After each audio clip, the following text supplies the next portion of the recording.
اللہ سبحانہ و تعالیٰ کے نام پاک سے آغاز جو بڑا مہربان نہایت رحم فرمانے والا ہے، اور کروڑوں درود و سلام ہمارے اور آپ کے آقا حضرت احمد مجتبیٰ محمد مصطفیٰ صلی اللہ علیہ وآلہ وسلم پر کہ آپ کی خدمت اقدس میں ہدایہ درود پیش کرنا اہل ایمان کے لیے دنیا اور آخرت میں کامیابی، بھلائی، فلاح، نجات اور بلندی درجات کا ذریعہ ہے۔ اللہم صلی علی سیدنا و مولانا محمد وعلی آل سیدنا و مولانا محمد وبارک وسلم۔ ناظرین محترم، السلام علیکم ورحمۃ اللہ وبرکاتہ۔ میں ہوں آپ کا میزبان محمد رئیس احمد، اور پیش کیا جا رہا ہے پروگرام روشنی سب کے لیے۔ الحمدللہ آپ جانتے ہیں کہ صرف ایک ہفتہ باقی ہے اور درمیان میں ہے کہ جس کے بعد انشاءاللہ تعالی ہم جو ہے ماہ رمضان میں داخل ہو جائیں گے، اور وہ مہینہ کہ جو رحمتوں کا مہینہ ہے، برکتوں کا مہینہ ہے، مغفرت کا مہینہ ہے، جہنم کی آگ سے آزادی کے پروانے جاری ہونے کا مہینہ ہے، اور اتنے زیادہ فضائل اس مہینے کے۔ الحمدللہ یہ خوش بختی ہے ہماری اور آپ کی کہ اللہ تعالیٰ نے اس کرونا کے باوجود بھی آپ کو اور ہمیں یہ ماہ مبارک جو ہے نصیب فرما رہا ہے۔ دعا کریں کہ اللہ تعالیٰ صحت، سلامتی، عافیت اور ایمان کے ساتھ وہ مہینہ ہمیں عطا فرمائے۔ تو اس مہینے میں کیا تیاری ہونی چاہیے، اور اس مہینے میں نبی کریم علیہ السلام کے کیا معمولات ہوتے تھے، اس حوالے سے اگر ہم پہلے سے اس کو ذہن نشین کر لیں اور اپنے معمولات میں شامل کر لیں تو اس عظیم مہینے کی طرف ہم بڑھ رہے ہیں کہ جس کی لوگ تمنائیں کرتے ہیں کہ اللہ تعالیٰ ہمیں ماہ رمضان عطا فرما، چونکہ اس کی رحمتیں ہی ایسی ہے، وہ فضا ایسی نورانی ہوتی ہے کہ ہر جگہ سے قرآن کریم کی آوازیں بلند ہوتی ہیں۔ اللہ اکبر، جہاں ہم دیکھیں ہر مسجد سے، ہر منبر سے قرآن کریم پڑھا جا رہا ہوتا ہے، اور ہواؤں کے دوش پر تلاوت کلام الرحمن خوش آواز قرہ جو ہے بہت ہی خوبصورت انداز میں پیش کر رہے ہوتے ہیں، ہدیات درود و سلام کے نذرانے پیش کیے جا رہے ہوتے ہیں۔ ایک ایسی روحانی فضا ہوتی ہے کہ جسے ہم دیکھنا چاہتے ہیں اور ہماری روح کو بالیدگی حاصل ہوتی ہے۔ اس حوالے سے انشاءاللہ بات کریں گے۔ علامہ لیاقت حسین اظہری صاحب تشریف فرمائیں۔ السلام علیکم ورحمۃ اللہ وبرکاتہ۔ السلام ورحمۃ اللہ وبرکاتہ۔ اور علامہ مفتی سید زیغم علی گردیزی صاحب تشریف فرمائیں۔ السلام علیکم ورحمۃ اللہ وبرکاتہ۔ اچھا حضرت، چونکہ تیاریوں کے حوالے سے اور تیاری کسی کی کیا ہوگی کہ جو نبی کریم علیہ السلام فرمایا کرتے تھے وہی ہمارے لیے رول ماڈل ہے، تو فرمائیے گا کہ آپ علیہ السلام کی کیا معمولات ہوا کرتے تھے ماہ رمضان سے قبل کہ وہ ماہ رمضان کا استقبال ایک کہلائے کہ ہم بھی اس کو اختیار کریں اور اس مہینے کی برکتیں حاصل کر سکیں۔ بہت شکریہ رئیس بھائی۔ اعوذ باللہ من الشیطان الرجیم، بسم اللہ الرحمن الرحیم۔ شہر رمضان الذی انزل فیہ القرآن ھدی للناس وبینات من الھدی والفرقان۔ صدق اللہ مولانا العظیم۔ دیکھیں، مہینے سب اللہ تعالیٰ کے، دن سارے اللہ تعالیٰ کے، راتیں سب اللہ تعالیٰ کی، لیکن رمضان المبارک رئیس بھائی آپ یہ کہیے کہ یہ سید الشہور ہے، تمام مہینوں کا جو سردار مہینہ ہے، اور اس کی خود وجہ قرآن ذیشان نے ذکر فرمائے کہ اس مہینے کے اندر اللہ تعالیٰ نے امت مصطفیٰ صلی اللہ علیہ وسلم کو حضور کے وسیلے سے قرآن کی نعمت و دولت عطا فرمائی۔ اسی مہینے کی ایک رات کے اندر انا انزلناہ فی لیلۃ القدر کے اندر رب تبارک و تعالیٰ نے قرآن کو نازل فرمایا۔ تو قرآن ذیشان فرقان حمید ہمیں اسی رات کے اندر ملا ہے۔ تو ایک تو نبی کریم صلی اللہ تعالی وسلم کا معمول تھا کہ حضور قرآن کی بہت تلاوت فرمایا کرتے تھے۔ حضور صلی اللہ علیہ وسلم کے اصحاب، حضور کی آل، حضور کی گھر والے، ازواج مطہرات سب جو ہے، سیدہ ام المومنین عائشہ صدیقہ رضی اللہ تعالیٰ عنہ فرماتی ہیں کہ نبی کریم صلی اللہ علیہ وسلم ایک تو شعبان کے اندر سب سے زیادہ روزے رکھا کرتے تھے، اور پھر جو فرض روزے ہیں رمضان المبارک کے وہ سب سے زیادہ، تو گویا شعبان سے حضور رمضان کی تیاری فرمایا کرتے تھے۔ اتنا مبارک مہینہ ہے۔ اور جیسے آپ نے ذکر فرمایا استقبال رمضان کا، تو حدیث پاک کے اندر آتا ہے، حضرت سیدنا سلمان فارسی رضی اللہ تعالیٰ روایت فرماتے ہیں کہ نبی کریم صلی اللہ علیہ وسلم نے 29 شعبان المعظم کو ہمیں خطبہ ارشاد فرمایا۔ ابھی رمضان شروع نہیں ہوا، 29 آخری رات جو ہے بالکل شعبان کے اندر رمضان کے استقبال، سبحان اللہ، یعنی یہ ایک ایسا مہینہ ہے کہ جس کا استقبال کیا جائے، جس کو خوش آمدید کہا جائے، مرحبا کہا جائے۔ تو فرمایا خطبنا رسول اللہ صلی اللہ علیہ وسلم فی آخر یوم من شعبان فقال، حضور نے فرمایا یا ایھا الناس قد اظلکم شہر عظیم شہر مبارک شہر فیہ لیلۃ خیر من الف شہر۔ لوگو توجہ کرو توجہ کرو، حضور خطبہ ارشاد فرما رہے ہیں، فرمایا تم پر ایک عظیم مہینہ سایہ فکر ہے، رحمتوں والا، برکتوں والا، اور اس کے اندر ایک ایسی رات ہے کہ جو 1000 مہینوں سے بڑھ کر ہے۔ تو اس سے یہ پتہ چلا کہ حضور علیہ السلام کتنے اہتمام سے شعبان کے اندر روزوں کا رکھنا، پھر شعبان کے آخری دن استقبال کرنا، اور پھر ام المومنین سیدہ عائشہ رضی اللہ تعالیٰ فرماتی ہیں کہ جیسے رمضان آتا تو حضور بالکل کمر بستہ ہو جاتے. اللہ حضور علیہ السلام جو ہے رمضان کے اندر فرمایا کہ حضور علیہ السلام کا جو جود و سخا وہ بھی بڑھ جاتا, عبادت بڑھ جاتی ہے آقا دو جہاں صلی اللہ علیہ وسلم کی. اور پھر جب آخری عشرہ آتا تو اس کے اندر تو اعتکاف بیٹھ جاتے اور مکمل طور پر جو ہے ہر ایک سے کٹ کر اللہ تبارک و تعالیٰ کی بارگاہ کے اندر. تو حضور کا جو معمول تھا رمضان المبارک گزارنے کا, اور پھر حضور کو دیکھ کر صحابہ کرام آل بیت اطہار اور ازواج مطہرات اسی انداز کے ساتھ رمضان کو گزارا کرتے تھے. تو یہ بہت اچھا کیا کہ رمضان سے پہلے رمضان کے استقبال. کہیں حدیث پاک میں پتہ نہیں, میں نے تو نہیں پڑھا, مفتی صاحب قبلہ بیٹھے ہوئے ہیں, الوداع کا کہیں ذکر نہیں ہے کہ حضور نے رمضان کا الوداع کیا. ہاں استقبال کا ذکر جو سنت ہے, الوداع کا حدیث پاک میں کہیں میں نے پڑھا نہیں, ہو سکتا ہے انسان کی کل. ہاں یہ حدیث پاک کے اندر ہے کہ اللہ کے نبی صلی اللہ علیہ وسلم نے رمضان کا استقبال فرمایا. یہ وہ مہینہ ہے کہ جس کا استقبال کیا. سبحان اللہ سبحان اللہ. اور نبی علیہ السلام کی سنت پر عمل کرتے ہوئے ARYQ TV بھی استقبال کر رہا ہے ماہ رمضان المبارک کا, اور ایسا استقبال کی جس میں تیاریاں, جس میں نبی علیہ السلام کے وہ معمولات مبارکہ شامل کیے جا رہے ہیں کہ امت کو معلوم ہو کہ آیا استقبال کتنا بڑا مہینہ آ رہا ہے, کتنا عظیم مہینہ آ رہا ہے, جس میں رحمتیں ہیں, برکتیں ہیں, بخشش ہے, مغفرت ہے, بہت کچھ ہے. تو یہ جو مہینہ ہے بنیادی طور پر جہاں رحمتیں برکتیں بے شمار اپنے اندر لیے ہوئے, وہاں یہ ہماری روٹین لائف کے حوالے سے بھی, اور یہ سمجھ لیجئے کہ ہماری پنکچولیٹی کے لحاظ سے بھی ہمیں بہت زیادہ ڈسپلن سکھاتا ہے. وقت کو مینج کرنے کے حوالے سے بہترین مہینہ ہے کہ انسان عبادت بھی کرے, اپنے جو ضروری امور ہے وہ بھی اختیار کرے, اور اللہ کی راہ میں, اللہ کی بارگاہ میں جو ہے اپنا جو ہے وہ بھی حاضری پیش کرتا رہے کہ ہر وقت نماز میں, تلاوت میں اور اپنے امور میں. کیا فرمائیے گا اس حوالے سے؟ بسم اللہ الرحمن الرحیم. اللہم صلی علی محمد وعلی آل محمد وبارک وسلم. بہت شکریہ رئیس بھائی.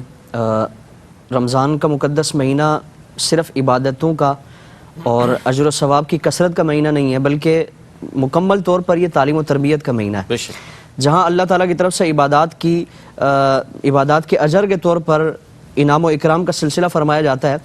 اسی کے ساتھ ساتھ رمضان المبارک کے مقدس مہینے میں پورا سال بعض ایسے معاملات سے متعلق ہم بہانے تراشتے رہتے ہیں کہ اس چیز کو اپنانا مشکل ہے, اس چیز کو چھوڑنا مشکل ہے. تو رمضان کے اس مقدس مہینے میں ہمیں ماحول بنا دیا جاتا ہے اور ہماری تربیت فرما دی جاتی ہے, ہماری عادت بنا دی جاتی ہے کہ اگر تم سدھرنا چاہو, نیکیوں کو اختیار کرنا چاہو, گناہوں سے کنارہ کشی اختیار کرنا چاہو تو تمہارے لیے پریشانی نہیں ہے. آج نماز سے متعلق پورا سال یہ ایک بہانہ سننے کو ملتا ہے کہ ہم کاروبار میں ہوتے ہیں, مصروفیت ہوتی ہے, ٹائم نہیں مل پاتا, اور اگر کاروبار بند کر کے نماز کے لیے جائیں گے تو کاروبار کا ضیاع ہے اور اس میں گاہک خراب ہوتے ہیں. یہ سارے معاملات پیش کیے جاتے ہیں, عذر تراشا جاتا ہے. رمضان کے مقدس مہینے میں دیکھیں کہ پورے سال کی بنسبت رمضان میں کاروبار کی کثرت ہوتی ہے اور کاروبار بڑا عروج پر ہوتا ہے. لیکن اس کے باوجود اگر کاروباری حضرات کو ہم دیکھیں یا زندگی کے تمام شعبوں سے تعلق رکھنے والے افراد کو دیکھیں تو تقریباً 80% سے زائد مسلمان ہیں جو رمضان کا کوشش کرتے ہیں کہ آداب بجا لائے جائے, نمازوں کا اہتمام کیا جائے, روزوں کا اہتمام کیا جائے, اور اس میں وہ کاروباری حضرات بھی ہیں, وہ اپنے کام کاج اور روزمرہ کے مشاغل میں مصروف رہنے والے افراد بھی ہیں. تو نمازوں کا اہتمام کرنے کی وجہ سے ان کے کاروبار میں کسی قسم کی کمی نہیں آتی, ان کے کاروبار بھی چل رہے ہیں, بلکہ اللہ تعالیٰ کاروبار میں برکت عطا فرماتا ہے. جس طرح حضور نے فرمایا کہ رمضان میں ابن آدم کے رزق میں اضافہ فرما دیا جاتا ہے, برکت عطا فرمائی جاتی ہے. تو نمازیں بھی ہو رہی ہیں, عبادتوں کا ایک ماحول بھی ہے اور کاروبار بھی چل رہا ہے. یعنی اگر ہم چاہیں, اس میں ہمارے لیے میسیج یہ ہے اور ہمیں یہ عادت بنائی جا رہی ہے کہ اگر تم چاہو تو رمضان کی طرح باقی مہینوں میں بھی یہ اہتمام کرنا کوئی پریشانی کا باعث نہیں ہوگا. اس سے تمہارے رزق میں کمی نہیں آئے گی, تمہارے کاروبار میں نقصان نہیں ہوگا, بلکہ حضرت عمر فاروق کا وہ قول ہمارے پیش نظر ہونا چاہیے. آپ نے فرمایا کہ جو اللہ کے کاموں میں لگ جاتا ہے تو اللہ تعالیٰ اس کے کاموں میں آسانیاں فرما دیتا ہے, اللہ تعالیٰ اس کے کاموں میں لگ جاتا ہے. یعنی اللہ تعالیٰ کی طرف سے اس کے لیے آسانیاں ہوتی ہیں, اس کے لیے برکتیں ہی برکتیں ہوتی ہیں. تو نماز سے اگر نماز کا اہتمام کیا جائے گا تو جس طرح رمضان میں نمازوں کی کثرت کی وجہ سے, عبادات کی کثرت کی وجہ سے اللہ تعالیٰ برکت عطا فرماتا ہے, رمضان کے علاوہ باقی مہینوں میں بھی ہمارے آس پاس ہمیں یہ ماحول دیکھنے کو ملے گا.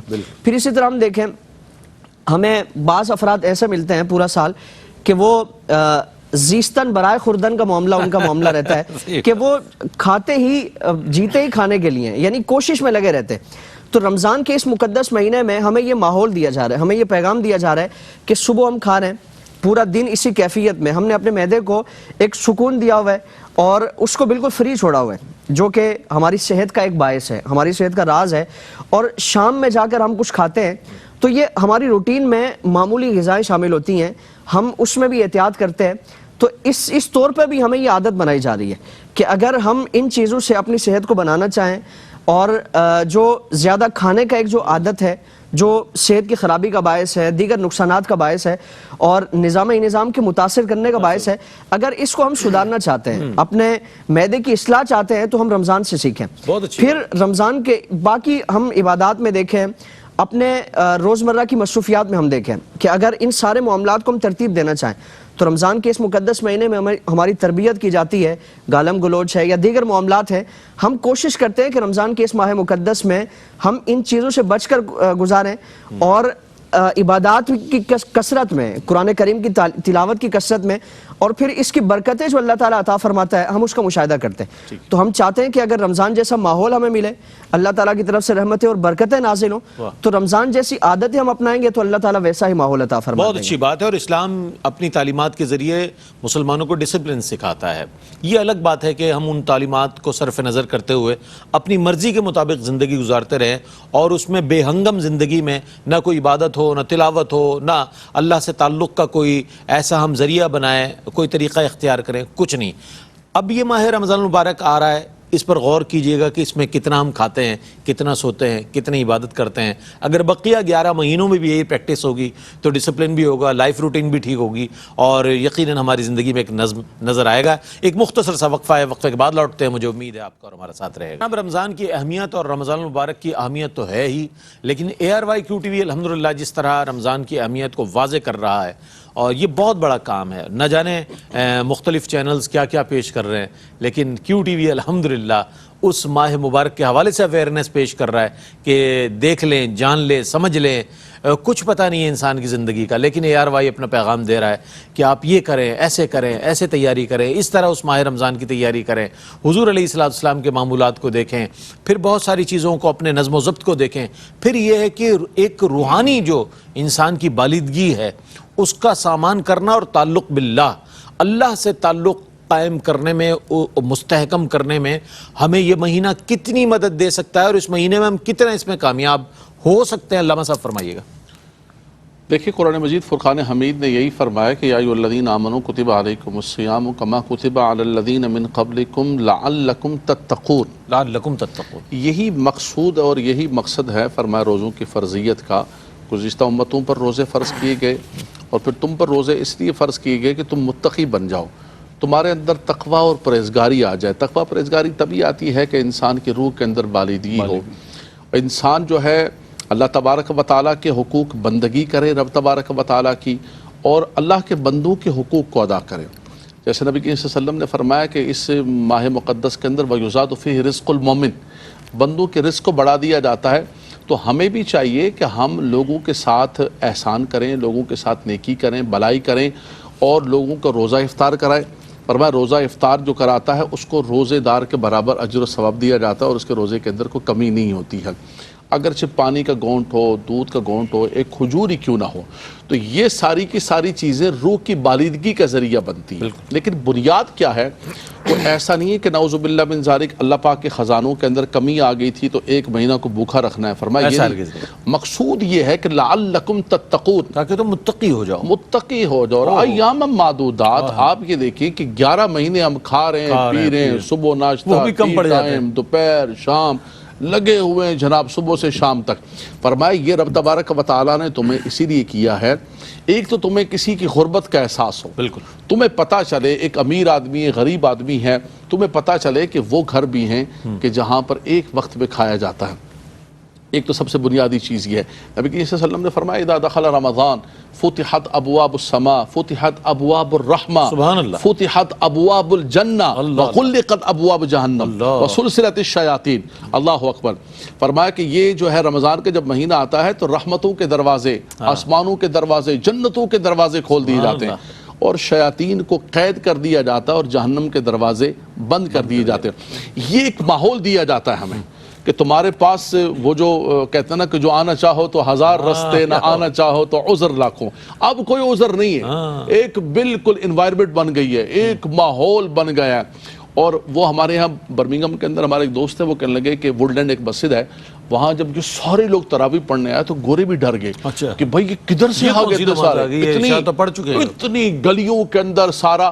تو ایک انوائرمنٹ بنی ہوتی ہے، ایک ماحول بنا ہوتا ہے، اور مقصود یہ ہوتا ہے، یہ نہیں ہمارے یہ سب سے بڑا کلچر یہ ہے کہ آپ رمضان کے اندر ٹوپی خریدی، مصلی خریدا، آپ نے قرآن اٹھایا، اس کو جھاڑا صاف کیا، قرآن پڑھا، جیسے رمضان ختم ہوا آپ نے اس کو لپیٹا، ٹوپی کو لپیٹا، اور شوال کی پہلی تاریخ کی نماز فجر کے اندر وہ قوم جو پورے رمضان کے اندر مسجد بھری ہوئی ہے، آپ دیکھیں کہ فجر کی نماز کے اندر 2 صفحے 3 صفحے، وہ کہاں گے سارے؟ بولے رمضان ختم ہو گیا، رمضان ختم ہو گیا، ہمارا کام پورا. یہ نہیں ہے مقصود، یہ تھا کہ رمضان یہ ریہرسل کا مہینہ ہے. ہم نے اس کو ختم کر کے الوداع کہا کہ رمضان الوداع تو خدا حافظ تو رمضان جا رہا ہے 11 مہینے کے بعد ملیں گے. نہیں، ہم نے اس کو کیری آن کرنا ہے، اس کی برکات کو ساتھ لے کر چلنا ہے. ہم نے الوداع نہیں کہنا ہے بلکہ رمضان کی برکات کو ساتھ لے کے چلنا ہے. وہ جو روح کی بالیدگی ہوئی ہے، وہ جو ہم نے اپنے اندر تقوی اور پرہیزگاری شامل کیا ہے، اس کو ہم نے ساتھ لے کر چلنا ہے. لیکن اس کے لیے بنیاد کیا ہے؟ امام غزالی رحمۃ اللہ تعالیٰ نے فرمایا کہ جب روزہ رکھو تو صرف روزہ اپنے آپ کو کھانے پینے سے چھوڑنے کا نام نہیں ہے.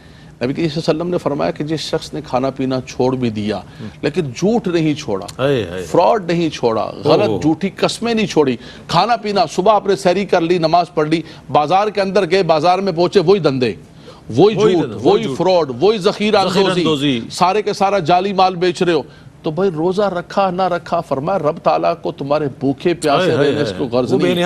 وہ تو چاہتا تھا وہ جو آپ نے روح کی بالیدگی کا فرمایا، وہ جو قرآن نے کہا لعلکم تتقون، وہ تو تم حاصل ہی نہیں کر رہے، صرف بھوکا پیاسا ہے.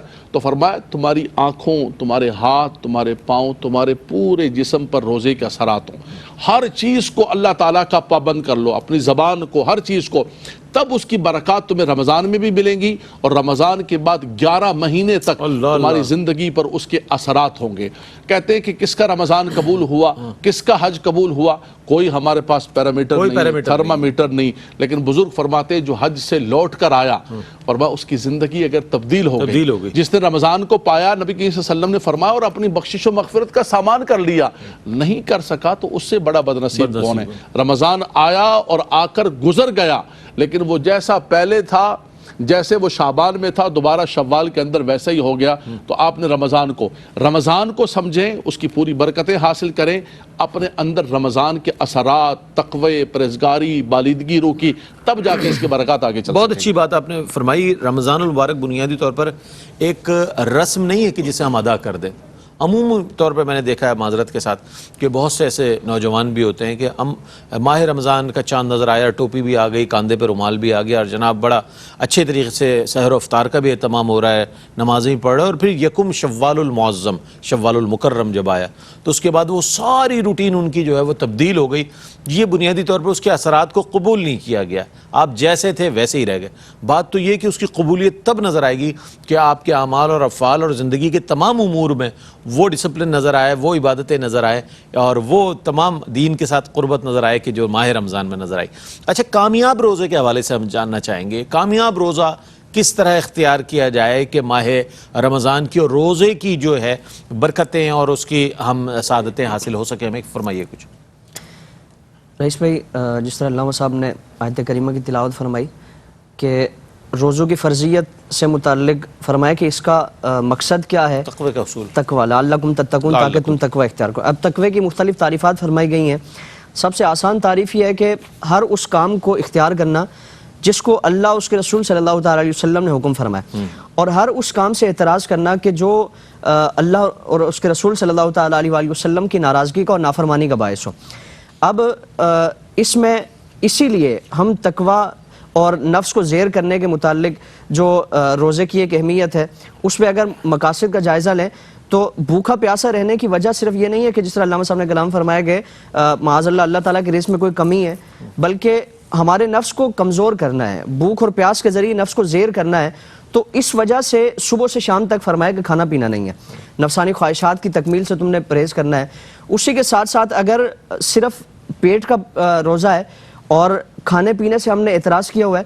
باقی سارے معاملات میں اگر وہی ساری چیزیں، یعنی اگر اس کا ہم اس طور پر اس کو کمپیریزن کریں کہ جو چیزیں رمضان کے علاوہ ہمارے لیے جائز تھی وہ شریعت مطہرہ نے آج ناجائز فرمایا، حرام ہے، فرمایا کہ کھانا پینا نہیں ہے، حالانکہ وہی کھانا ہمارے اپنے روزگار سے ہے، حلال کمائی سے ہے، جو رمضان کے اس مقدس مہینے کے علاوہ ہمارے لیے جائز تھا، اب فرمایا کہ یہ ناجائز ہمارے لیے حلال ہے. یہ نا تو ہم تصور کریں کہ جو چیزیں پہلے ہی حرام تھی اب رمضان کے اس مقدس مہینے میں ان کی حرمت کس قدر ہوگی، اس کی ناپسندیدگی کس قدر ہوگی. جھوٹ پہلے حرام تھا، اب رمضان کے اس مقدس مہینے میں اس سے کس قدر تاکید فرمائی گئی ہوگی کہ اس کو اختیار نہیں کرنا.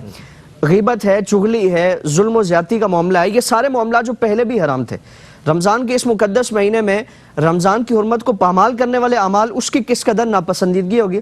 اور اسی کو حضور داتا گنج بخش علی اجوئی رحمۃ اللہ تعالیٰ علیہ نے کشف المحجوب میں فرمایا کہ رمضان روزے کا جو مطلب ہے امساک یعنی رکنا، تو فرمایا کہ صرف پیٹ میں غذا ڈالنے سے نہ رکنا بلکہ اپنی زبان کو جو برا کلام ہے، جو اللہ رب العالمین کو ناراض کرنے والا کلام ہے اس سے روکنا، کان کو بری چیزوں کے سننے سے، موسیقی، لہو و لعب کی چیزوں سے، گانا باجا سننے سے روکنا.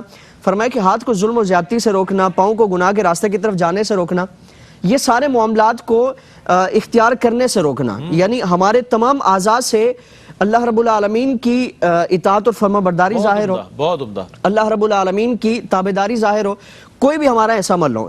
اسی لیے آپ علیہ الصلوۃ والسلام نے اس شخص کی مثال بیان فرمائی کہ ہلاک اور برباد ہو جائے وہ شخص کہ جس نے رمضان کا مقدس مہینہ پایا اور اس کا احترام کرتے ہوئے اپنے لیے اللہ رب العالمین سے مغفرت حاصل نہ کر سکا، جنت حاصل نہ کر سکا. اور پھر حضور کی وہ حدیث بھی ہمارے پیش نظر ہونی چاہیے کہ جو شخص بھوکا پیاسا رہا اور گناہ نہیں چھوڑے، گالم گلوچ نہیں چھوڑی، یہ سارے معاملات نہیں چھوڑے، تو فرمایا کہ اللہ رب العالمین فرماتا ہے کہ مجھے اس کے بھوکے اور پیاسے رہنے کی کوئی حاجت نہیں ہے. اور پھر حضور نے خود عملاً اس کی چند خواتین کے ذریعے مثال بیان فرمائی کہ اس کا ایسا روزہ رکھنے والے شخص کا معاملہ اللہ کی بارگاہ میں کیا ہے.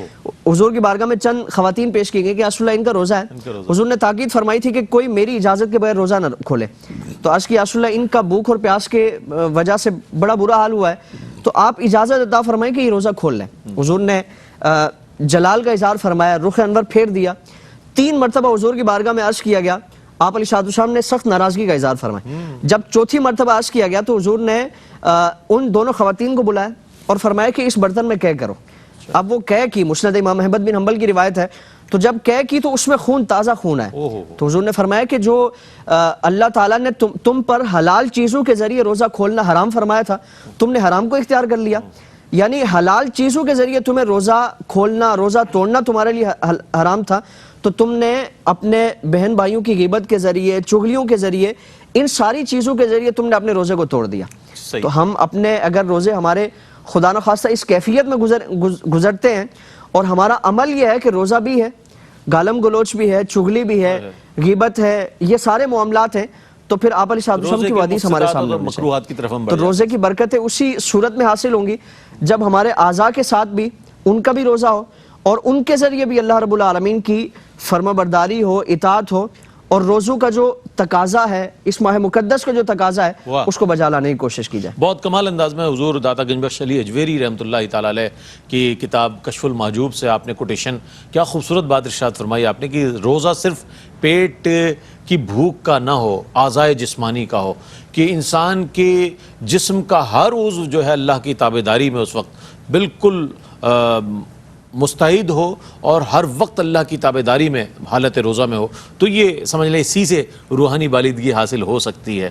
پھر وہ تمام چیزیں، وہ تمام اشیاء خور و نوش جو عام طور پر ہمارے لیے حلال ہیں اور وہ لیکن حالت روزہ میں ہمارے لیے حلال نہیں ہے، تو بقیہ 11 مہینوں میں کیوں ہم حرام کی طرف بڑھتے ہیں، یہ بھی ہمارے لیے ایک سوچنے کا بہت اہم پہلو ہے. ایک مختصر سا وقفہ ہے، وقفے کے بعد لوٹتے ہیں. مجھے امید ہے آپ کا اور ہمارا ساتھ رہے گا. ناظرین آپ کا خیر مقدم ہے. ماہ رمضان کی اہمیت کے حوالے سے بات ہو رہی ہے. اہمیت تو بہت ہے، لیکن اس پروگرام کے ذریعے اہمیت کو واضح کیا جا رہا ہے، آپ تک پہنچایا جا رہا ہے مختلف پروگرامز کے ذریعے. اور ظاہر آپ روزانہ دیکھ رہے ہیں پروگرام ماہ رمضان کی اہمیت. اس حوالے سے علامہ صاحب ایک چیز اور بھی ہے. دیکھیں میں نے کہا نا، ہم منظرنامے سے ہٹ کر بات نہیں کر سکتے. کووڈ 19 کے سبب رمضان 2020 متاثر رہا اور رمضان 2020 میں جو کچھ ہوا آپ کے اور ہمارے سامنے ہے، کس قدر احتیاطی تدابیر انٹرنیشنلی تمام مسلمانوں کو اس کا سامنا کرنا پڑا، حرمین شریفین کے حوالے سے بھی آپ کے سامنے ہے جو کچھ صورتحال اب تک ہے. اب یہ جو 2021 کا جو رمضان آ رہا ہے، اس میں بھی سرکاری سطح پر بھی بہت سے حفاظتی اقدامات کے حوالے سے بہت سی پریڈکشنز آ رہی ہیں کہ جو تھرڈ ویوز ہے وہ بہت خطرناک ہے. اس کے حوالے سے ممکن ہے کہ بہت سے ایسے پریکاشنز لیے جائیں کہ جو ابھی تک ہمارے ذہن میں نہیں ہیں. وہ کیا ہو سکتے ہیں؟ ایسی صورتحال میں ماہ رمضان کی تیاری کس طرح کی جائے؟ میں چاہتا ہوں کچھ ارشاد فرمائیے. بالکل رئیس بھائی، بہت مشکل ترین سال یہ 2020 کا بھی گزرا، اور 2020 کے اندر جو ہے بہت ساری اموات ہوئی تقریباً پوری دنیا کے اندر. 2 ملین تقریباً لوگ دنیا سے اٹھ گئے اچانک، اور بڑی مشکل حالات کے اندر وقت گزارا. معاشی طور پر بھی لوگ بہت پریشان ہو گئے. اور اس کے علاوہ لیکن اللہ پاک کا بڑا کرم اور بڑا فضل ہمارے وطن عزیز ملک پاکستان پر ہوا. دنیا جہان کے اندر یورپ سے لے کر اور حرمین طیبین بند ہو گیا، اور ہماری قوم نے یہ ہے کہ بالغ نظری کا اور بہت اچھے طریقے کا، اور اس کو خود ہمارے پرائم منسٹر صاحب نے بھی اپریشیٹ کیا. علماء حضرات کو بھی سلام پیش کرتا ہوں جنہوں نے بہت کلیدی کردار ادا کیا. بہت بڑا، اور یہ اللہ کا فضل ہوا. دیکھیں جب انسان نماز پڑھتا ہے، اس کا حل ڈاکٹرز بھی کیا کہتے ہیں کہ آپ زیادہ سے زیادہ اپنے ہاتھوں کو دھوئیں، اپنے آپ کو صاف ستھرا رکھیں. اور اسلام سب سے زیادہ طہارت کا حکم دیتا ہے. جو بندہ نماز پڑھنے کے لیے آ رہا ہے، اس کے کپڑے پاک، اس کی جگہ پاک، اس کا وضو بار بار مسح کرے، دھوئے، صاف ستھرا رہے. اس کی برکت پرائم منسٹر نے بھی کہا کہ سب سے زیادہ اللہ کا فضل پوری دنیا میں اگر ہوا ہے تو وطن عزیز ملک پاکستان پر. حالانکہ ہمارا غریب ملک تھا، مشکلات تھی، ہیلتھ کے حالات نہیں تھے، لیکن اللہ کا فضل ہے، بڑا اللہ کا فضل ہوا. ذالک فضل اللہ یؤتیہ من یشاء. اب بھی یہ ہے جو آپ نے فرمایا کہ ہمیں کیا کرنا چاہیے. الحمدللہ اللہ نے رمضان کے اندر ہی عطا 27 رمضان کو عطا فرمایا. اب بھی یہ ہے کہ الحمدللہ نماز بھی ہوگی، تراویح بھی ہوگی، تلاوت قرآن، ہماری ٹرانسمیشن بھی ہوگی، اور جو ہے مالز بھی کھلیں گے لیکن حدود و قیود کے ساتھ، اور جو ساری ایس او پیز ہیں اس کو فالو کیا جائے. تو میں سمجھتا ہوں کہ جیسے اللہ پاک نے پہلے کرم کیا، رب تعالیٰ کی بارگاہ میں ہم یہی امید کرتے ہیں، اور زیادہ سے زیادہ عبادات کی جائے. ہمارے گھروں سے قرآن کی آواز آئے. ہم دوسری چیزوں میں لگنے کے بجائے، ہوا یہ مجھے ایک دوست نے بتایا کہ بھائی وہ ہمارے کیمرے نہیں بک رہے تھے، موبائل نہیں بک رہے تھے، تو یہ کووڈ-19 آیا تو یہ کیمراز اور موبائل، اس کی ریٹ مارکیٹ بہت بڑھ گیا گیموں کے اندر، چیزوں کے اندر. چلو کچھ تو وہ اس کے اندر جو بچے پڑھ رہے تھے آن لائن اس کی وجہ سے. تو آپ یہ گیمز کے اندر جانے کے بجائے اور اس چیزوں میں اپنا وقت پاس کرنے کے بجائے، پاس تو نہیں، وہ تو برباد ہوگا، ضائع ہوگا، آپ قرآن ذیشان کی طرف متوجہ ہو جائیں، عبادات کی طرف متوجہ ہو جائیں. اور اس رمضان کو دیکھیں، آپ نے بڑی پیاری بات ایک فرمائی تھی کہ کتنے ہمارے ساتھی تھے جو پچھلے سال ہمارے ساتھ تھے، آج نہیں، چلے گئے ہمارے دائیں بائیں سے. آپ یقین کیجئے، میں امریکہ سے لے کر برطانیہ سے لے کر کراچی جو ہمارے ساتھ گزشتہ سال میلاد کے اندر تھے وہ نہیں ہیں، جو کیا کرتے تھے اپنے گھروں پر اور پوری دنیا کے اندر. تو اللہ نے اگر زندگی ہمیں نئی دی ہے تو اس نئی زندگی کو زندگی آمد برائے بندگی، اس زندگی کو اللہ کی بندگی کے اندر گزاریں، اور اس رمضان کو اللہ کی نعمت اور اللہ کا کرم سمجھ کے. اچھا، میں آپ کی طرف دوبارہ لوٹوں گا. میں چاہتا ہوں کچھ پیغام دے دیجئے ہمارے دیکھنے سننے والوں کو کہ ماہ رمضان کی آمد ہے، تیاریاں بھی پیش نظر ہیں، کووڈ کے بھی ظاہر ہے، کرونا کا بھی ایک سچویشن ہے. ایسی صورتحال میں کیا عزم اور کیا ارادہ ہونا چاہیے کہ انشاءاللہ تعالی یہ ماہ رمضان جو ہے ہم ایسی تیاری کے ساتھ گزاریں گے کہ ہماری وہ روحانی بالدگی بھی ہمیں حاصل ہوگی جو اور تقوی کا بھی حصول ممکن ہوگا. اس بھائی، ایک رمضان المبارک کی مقدس راتوں میں، کیونکہ اس کا ایک ایک لمحہ قیمتی ہے، اور خصوصیت کے ساتھ اس کے راتوں کے حوالے سے فرمایا کہ اللہ تعالیٰ آسمان دنیا پر نزول فرماتا ہے اور پوری اپنی شان کے مطابق، اور پوری رات اپنے بندوں کو ندا فرمائی جاتی ہے کہ ہے کوئی جو بخشش مانگنے والا، رزق مانگنے والا، رحمت مانگنے والا، اس کو عطا فرمائی جائے. اور ہماری راتیں، کئی لوگوں کی راتیں دیکھی جاتی ہیں کہ وہ پوری رات نماز تراویح تو ادا کرتے ہیں لیکن اس کے بعد سحری تک وہ کرکٹ میں اور یہ سارے معاملات میں مصروف مختلف گیمز میں ٹائم ضائع اکثر روڈوں پہ اس طرح کی، کیونکہ سناٹے کی کیفیت، وہ بزرگوں کا پتے کا ایک معمول ہوتا ہے، رمضان میں کرکٹ کے ٹورنامنٹ بے شک بزرگوں کا ایک پتے کا ایک وہ رواج چلا ہوتا ہے، جو ینگسٹر ہیں وہ کرکٹ میں، اور اس طرح کے رجحانات ہمیں نظر آتے ہیں. تو یہ مقدس راتیں تو اللہ تعالیٰ کی طرف سے رحمتوں کا نزول ہو رہا ہے، بخششوں کا، مغفرتوں کا نزول آ رہا ہے. تو اس ماہ مقدس میں اس کا ایک ایک لمحہ ہم ضائع کیے بغیر اس کو کارآمد بنائیں، اپنے لیے بخشش و نجات کا ایک سامان بنائیں۔ پھر اسی کے ساتھ ساتھ یہ سال اور گزشتہ سال کووڈ کی وجہ سے کافی پریشانیاں اور معاشی بدحالی ہمیں نظر آتی ہے، تو ہم یہ تہیہ کریں، رمضان سے پہلے ہم یہ تہیہ کر لیں کہ اس ماہ مقدس میں اللہ تعالیٰ نے جن کو مال عطا فرمایا، اپنے مال کے ذریعے جو مستحقین ہیں، غرباء ہیں، فقراء ہیں، ہم ان کے دست و بازو بننے کی کوشش کریں گے۔ حضور کی وہ حدیث ہمارے سامنے ہو کہ جس نے کسی کو روزہ افطار کرایا تو اللہ تعالیٰ اس کے برابر روزہ افطار کرانے والے کو ثواب عطا فرمائے، کھجور ہو، پانی کا گھونٹ ہو یا دودھ کا گھونٹ، یہ تین چیزیں حضور نے ایک معمولی فرمائی۔ اور اگر کوئی فرمایا کہ پیٹ بھر کر کسی کو کھانا کھلائے گا تو اللہ تعالیٰ اسے جنت کے دسترخوان پر اسے نوازے گا، اسے یہ اس کی مہمان نوازی فرمائے گا۔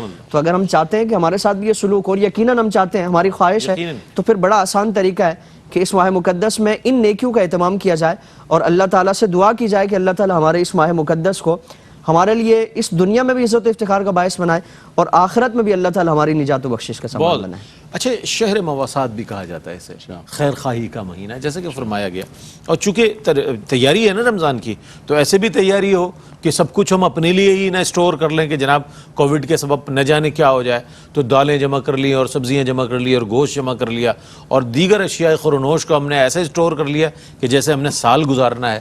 تو اس میں غمخواری اور ہمدردی کا کس طرح کا ہمارا ایک جذبہ ہونا چاہیے کہ چونکہ اللہ نے جنہیں دیا وہ تو اسٹور کر لیں گے، جن کے پاس ہے نہیں وہ کیا کریں گے؟ رمضان تو ان کے پاس بھی آنا ہے، کیا فرمائیے گا؟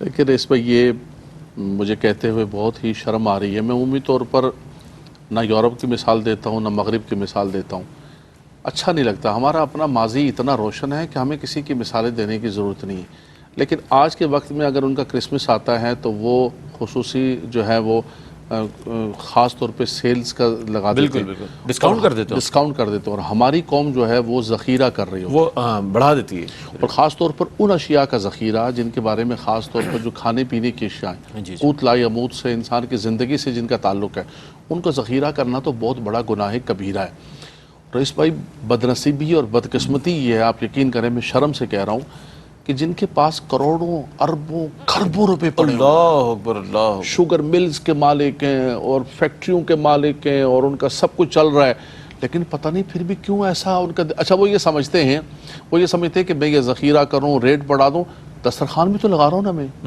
مولانا صاحب، آپ کو یہ نظر نہیں آ رہا میرے اتنے دسترخوان بھی تو چل رہے ہیں؟ ابے بھائی، آپ مہربانی کرو، نہ دسترخوان لگاؤ، آپ یہ ذخیرہ نہ کرو، یہ ریٹ نہ بڑھاؤ، یہ ظلم نہ کرو۔ مولانا صاحب، میں ہر سال عمرہ بھی تو کرتا ہوں، حج پہ بھی جاتا ہوں، ہاں میں ہی کرتا ہوں۔ آپ مہربانی آپ کے، اللہ آپ کو قبول و منظور فرمائے، آپ یہ نہ کریں، آپ اتنی مہربانی فرما دیں کہ اگر کم کر سکتے ہیں تو وہ کم کریں۔ اچھا، دوسرا ایک اور دیکھا گیا ہے کہ راشن بانٹ رہے ہوتے ہیں، راشن، آپ یقین کریں، میں نام نہیں لوں گا اسپیسیفک، ایسے ایسے سٹورز ہیں جس کے اندر کیڑوں والا راشن بک رہا ہوتا ہے، جو گدا راشن ایکسپائری ڈیٹ والا بالکل ختم ہو چکا ہے، اس کو پیکٹ بنا بنا کر، اگر وہ قرآن کہتا ہے تمہیں پیش کیا جائے تم قبول کرو گے؟ اس کو تم اللہ تبارک و تعالیٰ کے نام پر دے رہے ہو، یار کچھ خدا کا خوف کر لو، کچھ مہربانی کر لو۔ ہمارے رویوں کے اندر اگر تبدیلی نہیں ہے تو ہم نے کیا پایا رمضان سے؟ اس کووڈ 19 نے یا کسی بھی مصیبت نے، آفت نے ہماری زندگی کے اندر کیا تبدیلی آئی، مجھے یہ بتائیں۔ ایک بندہ کہہ رہا تھا کہ یار وہ سنا ہے کہ وہ جو یہ جو جان بچانے والے جو کیا کہتے ہیں اس کو انجیکشن ہے، یہ پتہ نہیں 2000-3000 کا انجیکشن ہوتا تھا، رئیس بھائی 5-5 لاکھ تک انجیکشن بکا۔ اور 2 بیپاریوں کو مجھے ایک دوست نے بتایا کہ بات کر تو دیکھا، بولا ان کو سٹور کرو، ڈمپ کرو اور بکے گا، لوگ مریں گے اور بکے گا، مہنگا بکے گا، کرو، یہی وقت ہے۔ یعنی ہم لوگوں کے مرنے کا اور میتوں کا انتظار کر رہے ہیں کہ میرا یہ 2-2.5 ہزار والا انجیکشن جو ہے وہ لاکھوں کے اندر بکے گا اور میں مال جمع کروں گا۔ یار تم اس سے کیا خوشیاں اپنے لیے اور اپنے بچوں کے لیے اور کیا کر لو گے، مجھے بتاؤ۔ مجھے تو یہ سمجھ میں نہیں آتی، یا تو ہم بے وقوف ہیں، ہمیں پتہ نہیں ہے کہ اس دنیا کا کیا ہے کیا نہیں ہے، کہ ان پیسوں سے ہم کیا چاہتے ہیں کہ ہم اپنے لیے، اپنے بچوں کے لیے خوشیاں کما لیں گے اور سکون کما لیں گے اور قبر اپنی روشن کریں گے، اور اللہ کی بارگاہ کے اندر ہماری مسلمانی یہ ہے کہ آپ لوگوں کے ساتھ زیادتی کرو، ظلم کرو اور اس کے بعد دسترخوان لگا دو۔ ہمارا کام یہ ہے کہ دنیا جہان کی لوٹ مار کرو، اس کے بعد عمرے پہ چلے جاؤ اور چکر لگا لو جا کے۔ تمہارے یہ لوگوں کے چکر دیے ہوئے، وہاں جا کے لگائے ہوئے چکر کبھی قبول نہیں ہو سکتے ہیں۔ تو اگر اللہ نے موقع دیا ہے تو اللہ کی مخلوق کے ساتھ یہ جو ہے غمخواری کا مہینہ ہے، مخلوق خدا پر رحم کرنے کا مہینہ ہے. تم ان پر رحم کرو. ارحموا من فی الارض یرحمکم من فی السماء. وہ آسمان والے تم پر رحم کریں. بہت شکریہ ادا کروں گا علامہ صاحب آپ تشریف لائے. مفتی صاحب آپ کی تشریف آوری کا بہت شکریہ. ماہ رمضان المبارک کی اہمیت کے حوالے سے بات ہوئی. اس بات کو پیش نظر رکھنا چاہیے ہمیں کہ ماہ رمضان کی تیاری عمومی طور پر ہر عہد میں کی جاتی رہی ہے. بزرگ، بچے، خواتین، ہر عمر کے افراد انتظار کیا کرتے تھے، خوشی منایا کرتے تھے، اہتمام کیا کرتے تھے کہ جناب اس طرح ہوگا. اب تو ایک ایسی الارمنگ پوزیشن ہے، سچویشن ہے کہ جس میں کووڈ کے سبب ہمیں بہت زیادہ خوف زدہ اور ڈر جانا چاہیے کہ ایسی آزمائش ہے کہ جس سے کوئی بھی محفوظ نہیں ہے. اور کتنی اموات ہو گئی ہیں گزشتہ سال. تو اس کو پیش نظر رکھتے ہوئے ہمیں زیادہ اللہ کی خشیت کو پیش نظر رکھنا چاہیے. اللہ کا خوف اور ڈر سامنے رکھتے ہوئے عبادت کے لیے مستعد ہو جانا چاہیے. لوگوں کی غمخواری کے لیے، لوگوں کے ساتھ دینے کے لیے، ان کی ہمدردی کرنے کے لیے ہمارا جذبہ بڑھ جانا چاہیے. اللہ تعالیٰ سے دعا ہے کہ جو کچھ ہم نے سنا ہے اس پر ہمیں عمل کرنے کی توفیق عطا فرمائے. اور انشاءاللہ ایک ہفتے کے بعد جو ماہ رمضان المبارک کی آمد ہے اس میں اللہ سے دعا ہے کہ اللہ آپ کو اور ہمیں صحت، سلامتی، عافیت اور ایمان کے ساتھ وہ مہینہ عطا فرمائے. اس کے ساتھ ہی اپنے میزبان محمد رئیس احمد کو اجازت دیجیے. اللہ حافظ.